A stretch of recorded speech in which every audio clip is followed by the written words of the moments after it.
Hi, you're on the Alice Reddit Stories channel. Subscribe to my channel as well as to my Facebook, the link is in the description. Enjoy watching. I, 23F, found out my partner, 24 they, was texting their abusive ex, 31F, now they are mad at me. So for context, my partner and I dated years ago when we were both teens. It lasted a week before I broke it off because I just wasn't interested and didn't have a lot of life experience. Fast forward a few years, we came into contact again, hung out once or twice with their partner at the time, then stopped talking again. Fast forward to earlier this year, I reached out to them and we ended up connecting a lot better because we both were going through the same situations which involved the ex mentioned in the title. I moved them back and stayed away from the abuse and we started living together.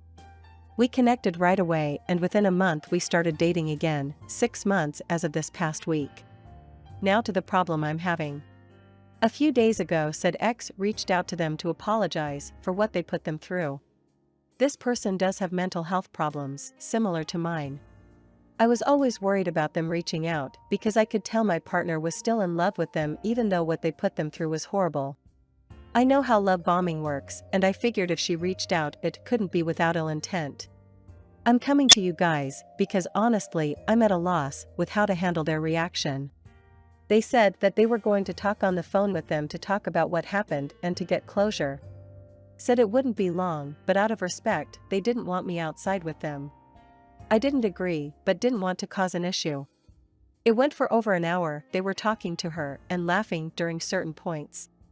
The convo was about what happened, but also they told their ex that I cheated about 2 months into the relationship when I was drunk one night. I am not gonna sit here and say I don't feel like crap about that because it made me hate myself, and this does have a point in the issue later on. They also were talking about all the good times, etc. Fast forward, I expressed to them after the phone call I didn't want them talking anymore as I didn't see a reason they should. They said they wanted to keep the lines open in case they needed to vent or something. Yet I can't talk to any of my exes except my ex-husband because we are going through a divorce. He's the one I cheated with also.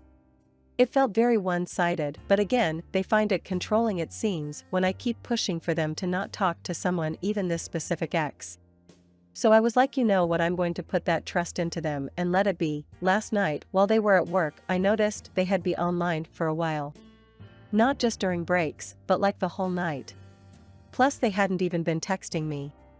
I logged onto their laptop because I had a gut feeling similar to when my ex was lying to me, and lo and behold, they were texting their ex majority of the night. My partner was saying how I wanted them out of the room during my therapy session, which was true, and they were glad because at least then they could talk to them while I wasn't around, and her, meaning me. They were sending kissing faces, calling her gorgeous, talking crap about me, sending old pictures of themselves together, etc.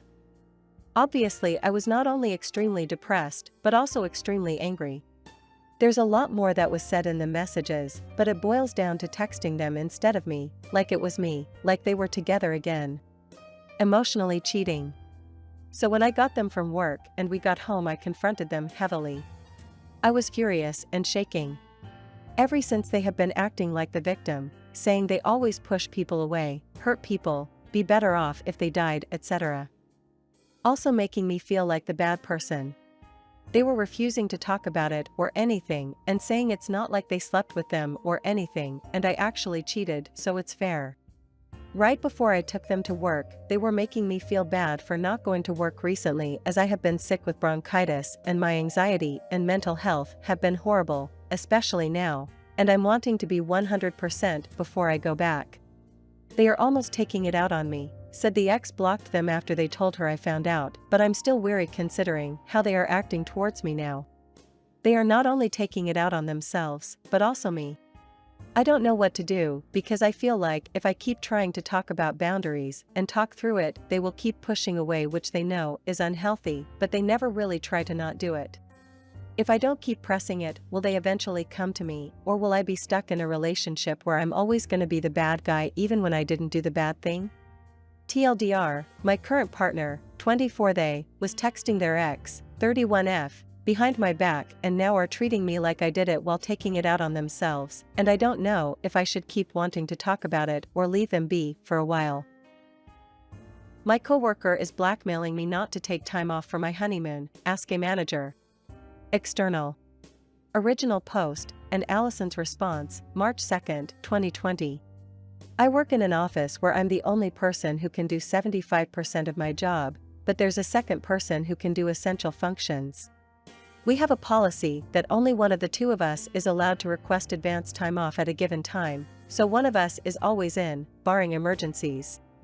I'm getting married in October, and in relation to that requested, and was approved for 2 days before the wedding and the 2 weeks following. I don't take much time off and have more than enough in the bank to cover that with some left over. It was approved immediately by my supervisor. Since then, my close coworker, Jane, who covers some of my essential duties, first started asking if I really need that much time off. She then dropped a bit of a bombshell on me and said that she really needs to go to Florida the following weekend, after my wedding, for a cousin's wedding, so asked if I could be in for the second half of that week as well as the following Monday. Don't forget to support my channel by subscribing, thank you. I told her that my plans weren't certain yet, but that I didn't want to commit to that and leave those requested days open. That was met with a tirade about how she always looks out for me and that I need to do this one thing for her. We normally have a cordial, if not especially friendly, relationship, but she has turned nasty and threatened to blackmail me over a sick day where she claims I wasn't really sick. She had seen me at the grocery, where I was mostly picking up a prescription, but also doing general grocery shopping, but don't have a doctor's note if push comes to shove. When she brought it up, she said, "That day I saw you at the grocery store, I know you weren't really sick, but were just goofing off for the day. I'll report you for that." I responded with, "I was there to pick up a prescription, even though I bought some other things, because I didn't have anything at home that sounded good." She responded, "If you don't let me have this, I'm still going to report it." For context, this happened during the workday, probably around 1 o'clock in the afternoon. Sometimes one of us will go to the store to buy work supplies during the day. When I saw her there, I had just come from the doctor's office, which is literally right across the street, and was shopping for other things while waiting on a prescription to be filled at the store pharmacy. This has gone on for a week and she's not dropping it that I need to be in those specific days, and I'm not relenting. There's a possibility that, for a variety of reasons, I won't even be working there in October, but at the same time I don't know how to handle this. I mentioned it in passing to my supervisor, who wasn't overly interested, and he indicated that I was okay since I'd requested the time 9+ months in advance. Still, though, I feel that the battle isn't over yet, and it's negatively affecting my ability to actually do my day-to-day job, as Jane is refusing to do the small part of her job that I don't have the proper training/credentials/ability to do. In addition, there are the logistics that if our supervisor agrees to let us both off, I'm no doubt going to have 24 calls/texts a day on my honeymoon from people who are persistent enough to call me 10 times in a row if I don't answer. Needless to say, that's not a situation that I want to deal with, but it happens any other day when both of us are off. Heck, it happens when I'm off just because of the sheer volume of stuff that she doesn't care to learn to be able to answer. Update, compiled from the comments of the original post by Allison, March 4, 2020. March 2, 2020 at 11:42 a.m. Thanks everyone, OP here, and I appreciate the unanimous that Jane is off her rocker on this. I have worked with her for close to 5 years, and this kind of stuff has always sort of been present, but it seems to have gotten worse in the past year. This episode is by far and away the worst. I have an appointment with my supervisor right after lunch to lay all of this out for him. Just to be ahead of things, I went ahead and called the doctor's office, and they've emailed me a note for the day in question, so I'm bringing that along when I meet. Also, I like the suggestion of prepaid phone and only giving the number out to family to use for the time I'm off. Blocking numbers would be like a game of whack-a-mole due to the number of people who my number has been given out to who may have contacted me once 3 years ago or never contacted me at all. Most contact me directly from their personal cells. I should also say that I've always had a bit of a strange relationship with Jane. She has a son who is my age and has told me often that she thinks of me as her work son. She is also not originally from the US, and is from a culture where mothers are often a lot more hands-on in their children's lives than we are used to in the US. There have been behaviors in the past that I have addressed with her directly, and those have stopped, but this is so over the top compared to anything in the past and almost seems like a buildup of a few years of not bothering me. I will update after my meeting with my supervisor. March 2, 2020 at 12:11 p.m. I think my boss has been frustrated with Jane over a number of other issues, and in fact he keeps taking responsibilities away from her because she can't do them correctly and ends up causing more work for other people in the department when she does. March 2, 2020 at 2:01 p.m. Alright, so OP again here, and the meeting with the boss is over and done with. Don't forget to support my channel by subscribing, thank you. First of all, right before lunch, my boss asked me if I could give the main point I wanted to discuss. I just succinctly put it as Jane is refusing to place orders for me. That, by the way, is the main thing I can't do, order stuff that I need to do my job, and basically the only thing she does now.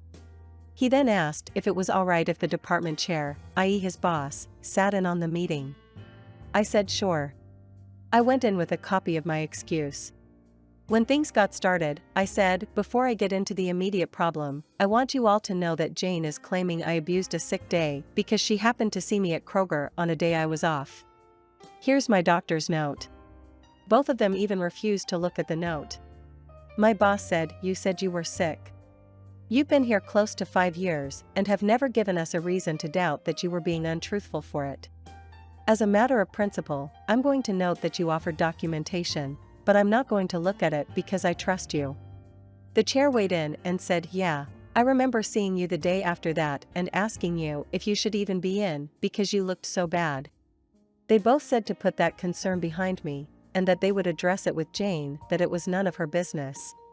I was then asked about the ordering issue. I said that I had sent 4 orders the past week, and that she had refused to place them unless I agreed to come in on specific dates approved off, and that I was getting cramped on getting the stuff I needed to get my job done. As we sat in the meeting, I forwarded the order requests to both my supervisor and the chair so that they could see, although obviously the refusal was verbal, so I couldn't document that. My supervisor assured me that Jane's request was absolutely ludicrous, and that he would personally be upset with me if I even thought about work while my new wife and I were on our honeymoon. He said turn my phone off or do whatever I needed to do, and also that when the time came he would make sure it was circulated to everyone to not contact me. I was told that as an immediate solution, to send the orders to Susan, who also can place orders so that I can get my work done. He sent Susan an email to expedite anything coming from me, and that he'd address why later, and my supervisor would address why Jane isn't doing it directly with Jane this afternoon. The chair then jumped in and said, "I want to ask a broader question. What all do you do that Cliff, deceased person who immediately preceded Jane, did, and what of his work does Jane do?" I listed quite a few things I do, and he said, "And in addition to that, you also do everything that Norm, retired person who I replaced directly, did, correct?" I listed 2 specific tasks, which Norm did that I do not do. The chair said, "I've thought for a while that we honestly have you stretched too thin, and I know we've had this conversation in bits and pieces, but I think we need to have a serious discussion about positions downstairs. Jane has passed off enough responsibility to others that I think it needs to be decided if she needs more duties shuffled back to her, or if her position is even needed anymore. We discussed the fact that there's a lack of cross-training for my duties, and my position is unique enough that it would be difficult to cross-train any one person to do it. Bob across the hall from me can take care of a lot of things with basic instructions from me, but he needs my specific input about how to go ahead. For reference, a significant, over 50%, portion of my job is maintaining scientific instruments, something which requires that I have an advanced degree in chemistry to even understand what's going on and a lot of hands-on experience to recognize and know how to fix problems. Many of the things I take care of are more expensive than an average house in the area, and all are solidly at least at nice new car price, and generally are reliable but can be cantankerous. Jane has neither the background nor the inclination to acquire the hands-on experience, while Bob has the motivation but not the background.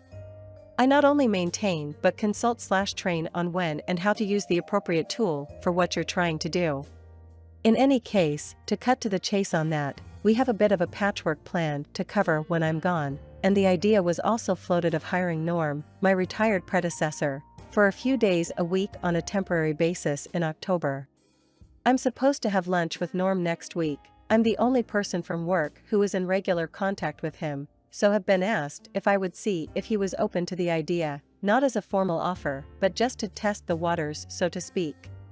So, to sum it up, I'm completely in the clear on the feeble blackmail attempt, my bride-to-be, and I can go on our honeymoon without any worries whatsoever, and Jane may have shrugged off one too many duties to make the existence of her position necessary.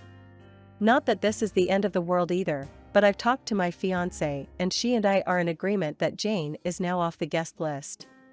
Also, as an unrelated note to this, I got a call while typing all of this up asking if I could come in for an interview at a job I applied for last week.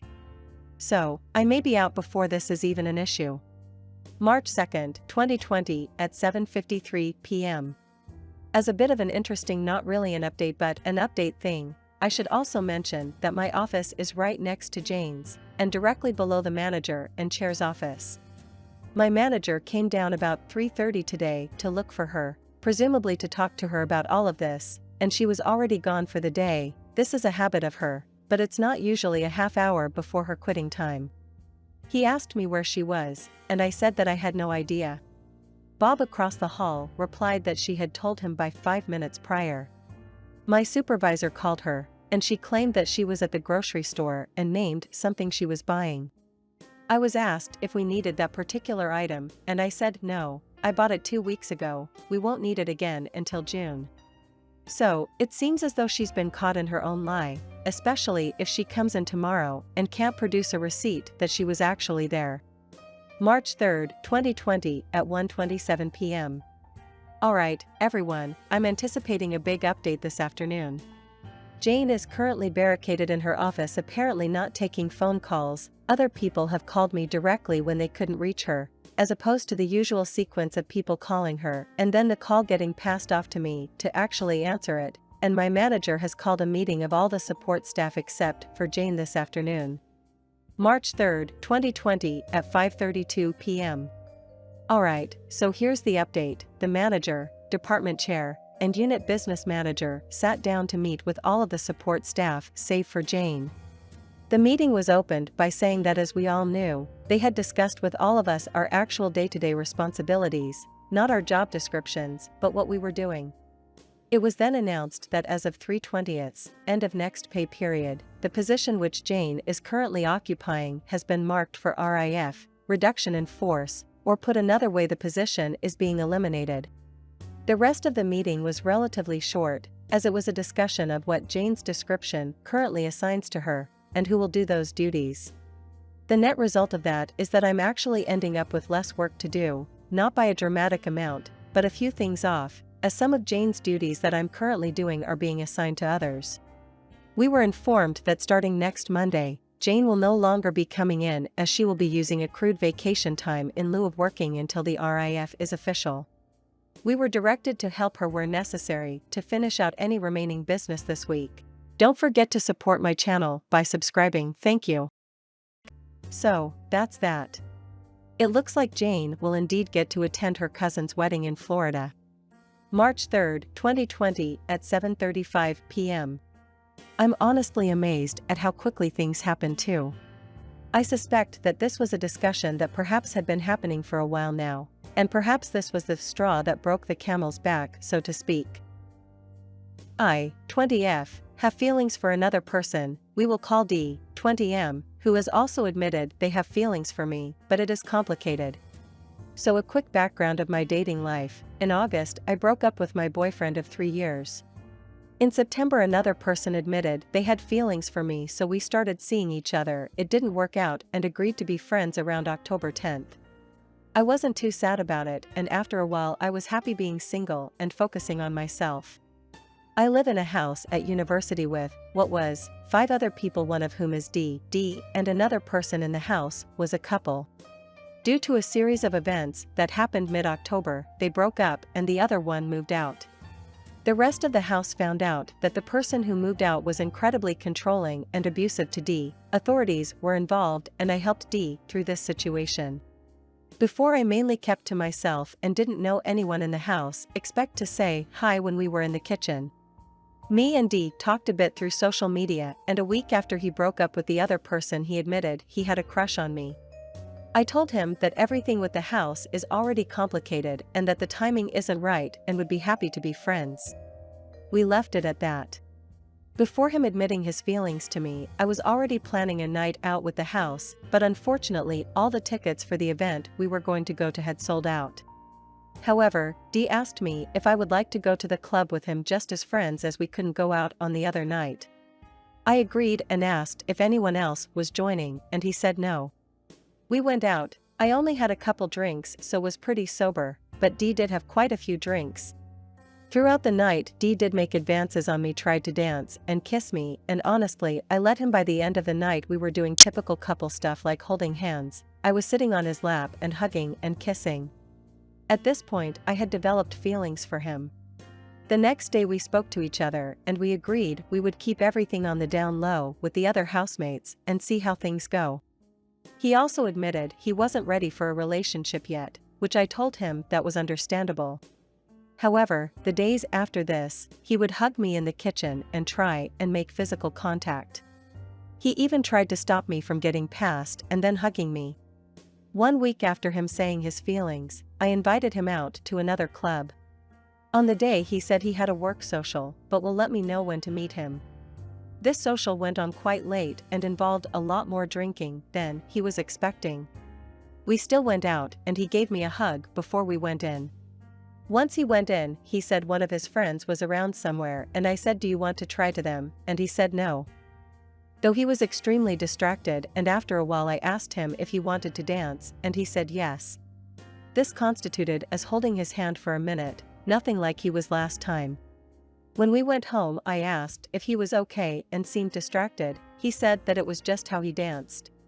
Not going to lie, I was a bit hurt with what happened, and the next day my mental health had pretty much plummeted but was feeling better in the evening. I am also okay now. That evening I saw him in the kitchen and I told him that I realized I hadn't made my feelings for him clear and that I did have feelings for him. He said thanks for telling me, but I need to wait a bit before having a girlfriend or anything. I again said I completely understand and we will see how things go. Since then, the atmosphere has completely changed. I don't know whether he is confused or his feelings for me have changed, or that his feelings for me were just confusion over his whole situation. I keep telling myself that I need to just treat him like a friend, and if he is ready of anything he will say, but act as if nothing will ever happen. It is just quite hard when I see him often, and when I hear him in the kitchen I do want to go down and talk to him. We now don't talk on social media unless it is in the house group chat. So pretty much I don't know what to do. I know he needs time, but I don't know if I am telling myself the right things, and if I should just assume that we will never be together. If I am thinking the right things, how is best stop wanting to see him? He also is in the room next to me, which doesn't help, so when I am trying to do uni work and can hear him, it is all I am thinking about. I am also an overthinker, so that really doesn't help. TLDR, I have just come out of a 3-year relationship. D has just come out of an abusive relationship, but we have both admitted feelings for each other. However, once I admitted my feelings, the atmosphere between us has changed. D is not ready for a relationship and I don't know how to proceed. I keep trying to tell myself that it is not going to happen in hopes this helps my feelings, but I am still finding it hard. Me and D are friends though. Thank you for watching. Subscribe to my channel. There are many interesting articles ahead.